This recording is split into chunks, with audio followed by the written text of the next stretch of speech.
All right, we've got Mike Petersen here. If you have a question in your hand, I'll call on you. And we'll start with Spencer Nussbaum. Go ahead, Spencer.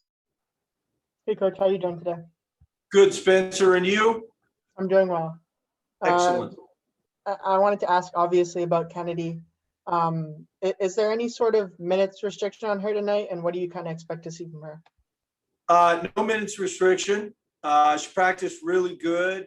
She practiced all 3 days this week. 2 of them were full. 1 of them was a little more of a walkthrough for everybody, but looked good. I expect her to be good. I also expect her to have some rust. I mean, you know, when you come back from being out that long, it's going to be a little uneven, right? But I expect her to play through it, and she doesn't have any minutes restriction. So I'm expecting her to go out there and be Kennedy, be fearless and play hard and play with pace.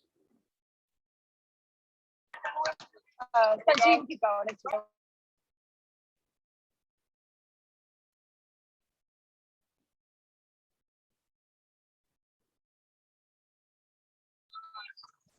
Spencer, if you have a follow-up, I didn't raise. All right. Coach, you've harped on the defensive end of the floor recently, I think for good reason, but what have you had the team working on in practice over the past week to kind of get the defense back on track? The biggest thing is just to stay connected. You know,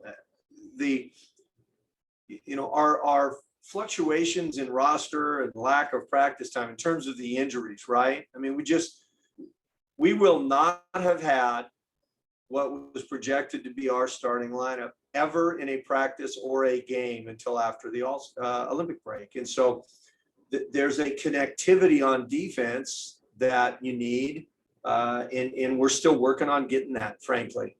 Okay, I mean, we've had different lineups. We've had a post out. We've had a point guard out. Now we have a wing out. So we're just trying to get that connectivity a little bit better, making sure that we continue to disrupt. Usually when we struggle defensively, it's when we're not aggressive enough. They don't feel our ball pressure enough. And so we've got to always have good ball pressure. And when we do, we're usually pretty good. And then just following up on that, in terms of the defense at this point in the season, how do you feel like the speed of your guards has helped you on that end of the floor? And how as a coach do you think you've done in terms of maximizing that kind of quickness that they have? Yeah, I think we've done a really good job on offense, and I don't think we've done a very good job. You know, I don't think I've done a very good job defensively. I mean, we haven't been a very good defensive team. Now, having said that, this team was never going to be just a lockdown defensive team. That's not the way the roster is built. But the last, 3 or 4 or 5 games, maybe, we've really struggled defensively. Early, we were a little better. And then lately we've struggled a little bit more defensively. And so we just need to keep working on it. Offensively, it's depending on which metric you use, it's the best offensive team the Atlanta Dream's ever had. No team has ever had as high an offensive rating as we've got right now. And I think only one team has averaged as many points per game as we're averaging. So on the offensive end, I think we've done a pretty good job of taking advantage of our speed. Okay. And on the defensive end, we were doing okay. And then I think we haven't done as well the last 4 or 5 games. We got to get back to that. And then just, I think last one for me, in terms of this evening, what are your biggest keys against Minnesota? Well, we've got the thing that happened in Minnesota. Okay. And this was our defensive problem.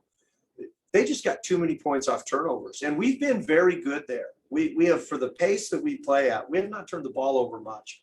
And so in the 2 games up there, they were over 20 points a game off turnovers in both games. And so that's a concern, right? Again, you go back and look at the film and you think it's kind of an anomaly a little bit, but it happened in 2 games. So it's probably not, right? We need to make sure we value the ball against them. We need to make sure we get downhill and not just play on the perimeter. And then you always have to take care of Sill and Collier. They've got 2 people on our Olympic team, okay? There's only 12 people on our Olympic team, and 2 of them are out there, right? So you've got to have a plan to contain Sill, and you've got to have a plan to contain Collier. All right. Thanks so much, Coach. Thank you.